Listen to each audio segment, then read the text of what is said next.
When was the last time you felt something all the way to the bottom, instead of watching it happen to you from somewhere just behind your own eyes? Not the memory of joy, the joy itself.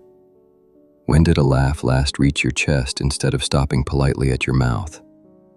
When did you finish something and feel the finishing, instead of immediately scanning the result for what you got wrong? If you had to search for the answer, notice this before we go any further. The search itself is the evidence, and what it points to is not sadness, it is distance. A thin, almost invisible pane of glass that is slid between you and your own life, and you cannot remember installing it because you never did, not in one motion. You built it the way anyone builds anything that lasts, quietly, a little at a time, without ever deciding to. Tonight I want to take that glass apart with you, because here is the thing almost no one tells you while you are living inside it. What you have been calling exhaustion, what you have been calling your temperament, what you have quietly begun to suspect is simply who you are now. None of that is character. It is a set of behaviors, 7 of them mostly, small enough to miss, automatic enough that you would never think to call them habits at all. And that is the only good news that matters, so let it land. A flaw in your character cannot be changed. A habit can be found. A habit can be interrupted. So let us go find all 7. 1. The withdrawal you justified in advance. Start with the one that hides best, because it disguises itself as honesty.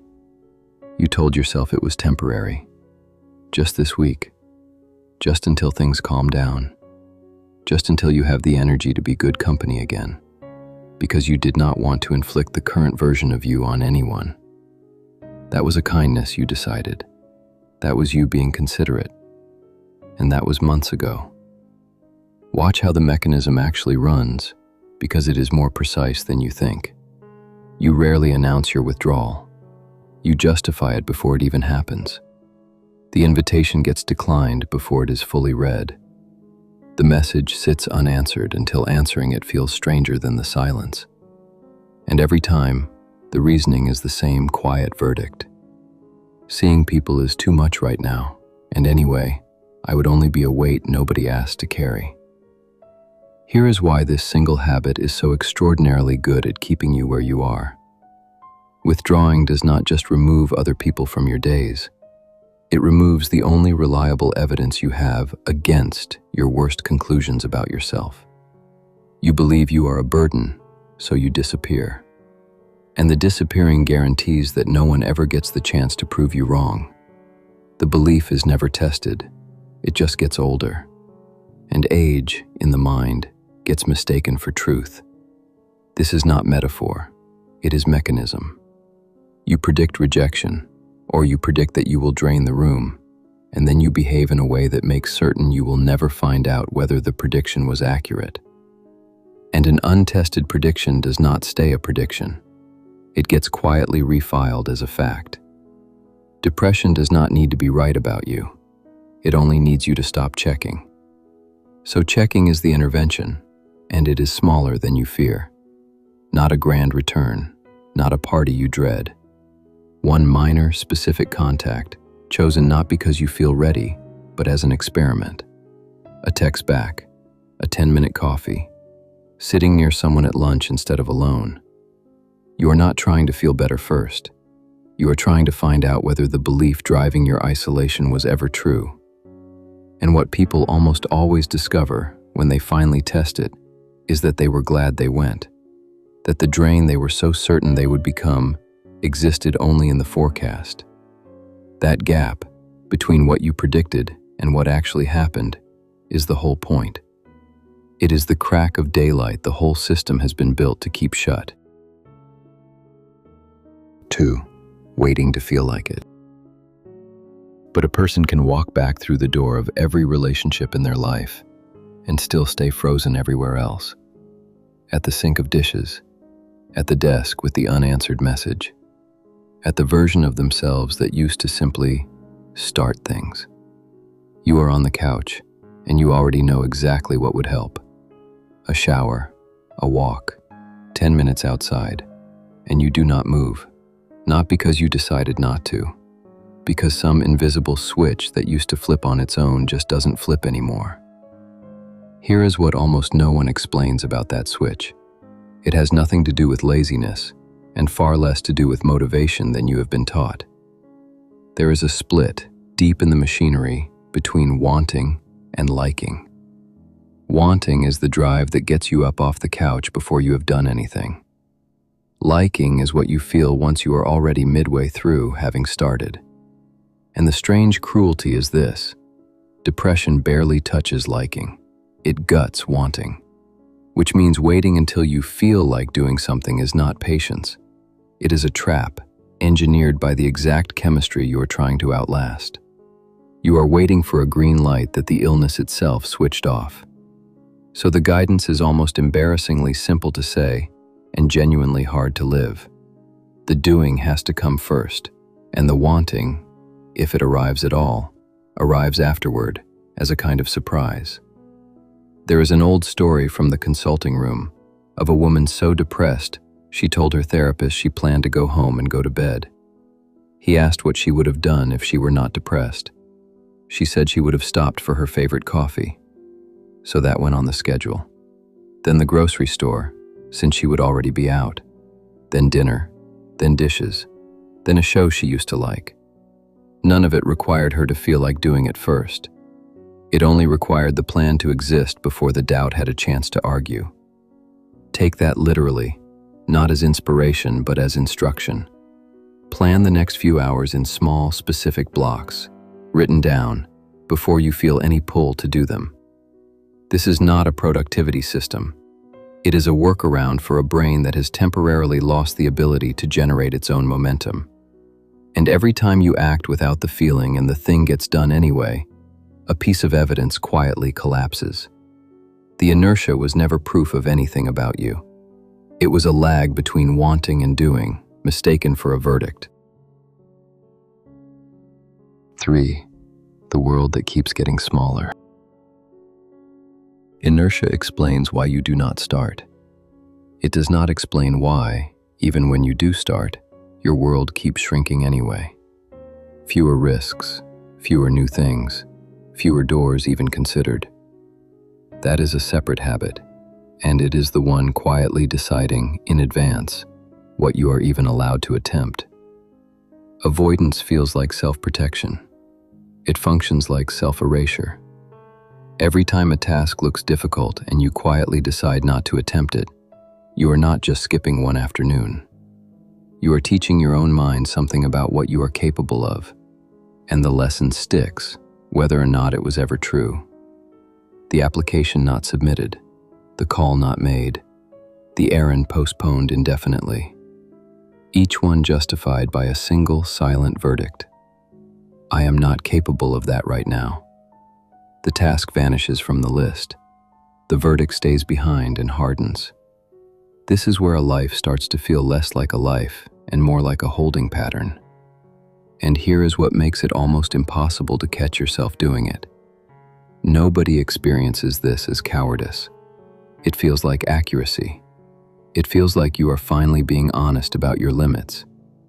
It is not honesty. It is prophecy, the self-fulfilling kind. You expect to fail, so you never attempt the thing that would test the expectation, and the untested expectation calcifies into fact. Think of recovering the capacity for hard things the way you would think of recovering from a broken leg. Walking is difficult for someone whose leg has just healed, even though walking used to be effortless. And nobody watches that person struggle across the room and concludes they were never able to walk. It is not proof they cannot. It is proof they are rebuilding. The task in front of you is the same size it always was. What changed is your current capacity to lift it in one motion. So it has to be lifted in pieces. Break the avoided thing into a piece so small it is almost insulting. Not clean the apartment, open the closet door. Not apply for the job, open the page and type your name. You are not trying to finish it today. You are trying to prove, in the smallest possible unit, that the prophecy of failure was wrong. Do the smallest piece before the doubt gets a vote. The world does not reopen in one grand gesture. It reopens one attempted door at a time. 4. The loop in the dark. Some of what is shrinking your world is not happening during the day at all. It is happening in the dark, hours before you are even awake enough to fight it. In the exact moment your mind is weakest and least defended. 3 in the morning, or 4. Some hour before the alarm has any business ringing. You are awake, and your mind has already started replaying something. A mistake from years ago. A conversation you cannot edit. A version of the future that has not happened and probably will not. You are not thinking about it. You are trapped inside it, on a loop with no exit and no resolution, just repetition. Here is the line that matters, the one that separates this from ordinary reflection. Reflection moves somewhere. It examines a problem and eventually sets it down. Rumination does not move. It runs the same defeat on repeat, holding your nervous system in a threat state when there is no threat left to answer. Your body bracing for danger that is not there, hour after hour, because the mind mistook a memory for a present emergency and never received the signal to stand down. And rumination is uniquely good at feeding depression for one reason. It feels productive. It feels like you are solving something, processing something, finally getting to the bottom of it. You are not. You are rehearsing the same conclusion until it hardens into something that feels less like a thought and more like a fact about who you are. You cannot stop the thoughts by force. That rarely works and usually makes them louder. So you do something else. You give them an appointment.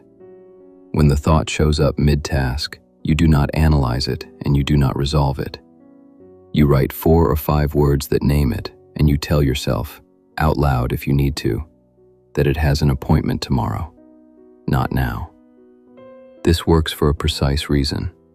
It does not ask you to pretend the thought does not matter, which almost never succeeds. It separates the thought from the moment. It gives your mind a place to set it down instead of demanding it disappear. And most nights, when tomorrow arrives, the thought that felt unbearable at 3 in the morning barely survives the walk to the notebook, which points to something worth naming on its own. Your mornings already have an owner before you are conscious enough to compete for the job. And most days, that owner is whatever thought got there first. The version of you that wakes at 4 in the dark is not your most capable self. It is your most exposed one. Tired, unguarded, with no scheduled task to interrupt the spiral. So let the more capable version, the one still awake at 11, make the decisions in advance. Clothes laid out, a plan to shower and dress the moment your eyes open, a reason to leave the house, one sentence written the night before, naming exactly what you will do in the first 10 minutes of the day. Not because a plan defeats depression by itself, because it takes the first hour out of the hands of the person least equipped to spend it well. 5. The pleasure that never reaches you. Even once you are up, even once the morning has a shape, there is a separate question: whether anything in that shape actually reaches you.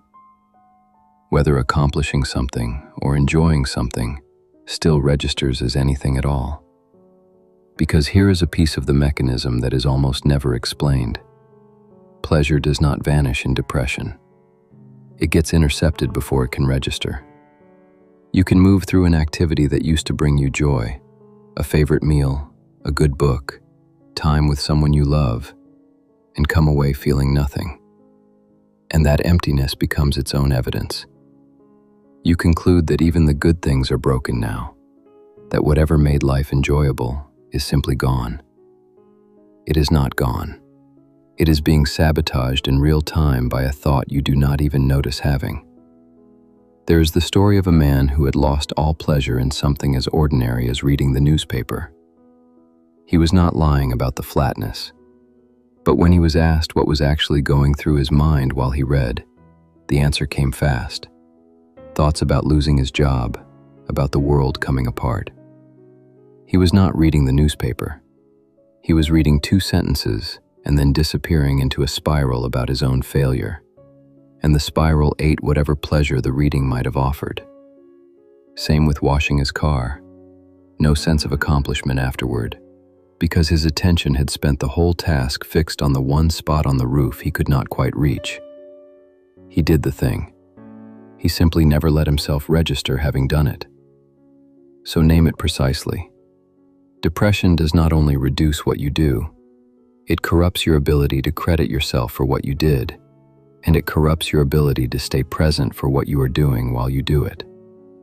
From the outside, these look identical, a person going through the motions, but they need different repairs. So after any activity, however small, ask 2 separate questions, never one combined verdict. Did it produce any sense of mastery, real accomplishment, however minor?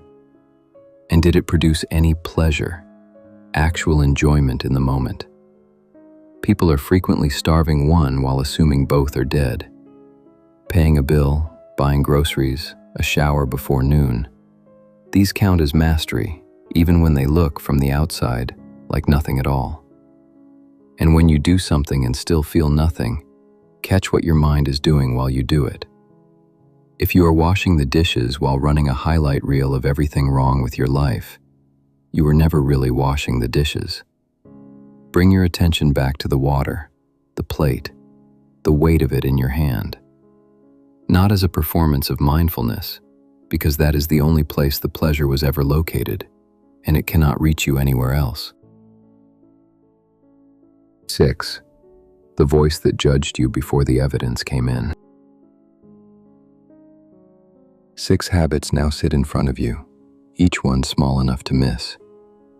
But there is a 7th, quieter than the rest, and it runs underneath all 6.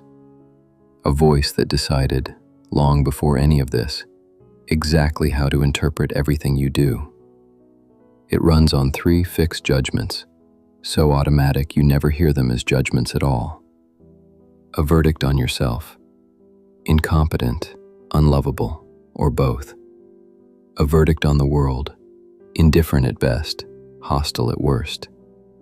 A verdict on the future, more of the same, indefinitely. None of these arrive as conclusions you reasoned your way toward. They arrive first as assumptions, and then recruit only the evidence that fits. Here is where it turns brutal. When you fail at something, the voice does not call it a bad day. It calls it proof. Evidence of a permanent defect finally revealing itself. But when you succeed, the same voice refuses the credit. The promotion becomes luck. A friend's warmth becomes pity. A good outcome becomes an accident that merely happened to you, rather than something you built. Failure treated as identity, success treated as coincidence. It is not honesty. It is a rigged scale, weighted every single time toward the worst possible reading of who you are. And this is exactly why the other 6 habits are so hard to escape. You can force the conversation, start the task, structure the morning, and this voice will still file the outcome as further proof of what it already decided. The answer is not to argue yourself into feeling better. It is 3 questions, asked the moment the voice delivers its verdict. What is the actual evidence for this? Not the feeling, the evidence. Is there another explanation? One you dismiss too fast to notice dismissing it? And, even if the worst version is true, what does it actually imply? Not the catastrophe your mind jumped to, but the real, specific, survivable consequence. The verdict rarely survives the cross-examination. Not because you lied to yourself to feel better, because the verdict had never been tested in the first place. It was only ever assumed. None of this arrives as a single insight that rewires everything at once. It does not work that way, and anyone who promises you it does is selling you the 8th habit. What changes is smaller and far more durable than that. A withdrawal you decide not to justify. A task you begin without waiting to want it. A door you open by an inch instead of avoiding entirely. A thought you write down instead of living inside. A morning you build the night before. A moment of pleasure you let yourself actually register. A verdict you interrogate instead of obey. 7 small refusals, repeated. That is the only mechanism strong enough to starve something that was never fed by one dramatic failure. Only by thousands of quiet, uncontested ones. The distance you felt at the start of this, the glass between you and your own life, was never proof of who you are. It was just habit, mistaken for identity. And habit, unlike identity, comes apart the same way it was built. Quietly, a little at a time. One deliberate repetition, starting if you let it, tonight. So before you close this, pick one. Not all 7. One. The withdrawal, or the waiting, or the loop in the dark. And decide, right now, on the smallest possible refusal you will make against it before you sleep. Then notice, tomorrow, whether the thing you were so sure of survived being tested. Most of the time it won't. And that small, unremarkable gap between what you predicted and what actually happened, is where you begin to come back.